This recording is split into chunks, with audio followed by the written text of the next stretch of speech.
Watch my previous video for context. Sorry. I'm making a follow-up because I think I might have understated how down bad I am for this raccoon. I truly don't think I have ever self-shipped for a fictional character harder than I do for him. Like, I'm in love with Mr. Wolf, but I know that I'd only ever proposition him if I were Snake. You feel me? Rambly the raccoon specifically belongs with me. No one loves him the way I do, in universe or out. It feels like he was produced from the bottom up to appeal to me specifically, like they plucked him right out of the maladaptive daydreams I had when I was young. It's a two for one, you know? Like, there's the surface level, where I think we'd be perfect together because we're both little autistic creatures with abandonment issues, and we're even drawn in similar art styles.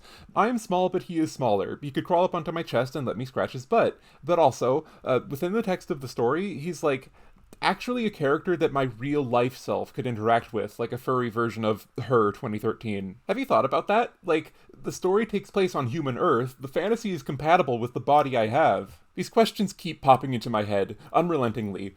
Would I blindside him if I showed him that he was sexually desirable to a real person?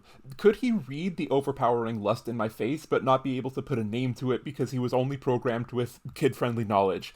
In the game, the scripted lines he gives at the start are shown to be just barely disguising his genuine desire for company and approval. What if I fucking showed him a drawing of my persona and confessed to him that I fantasized about being with him in this form?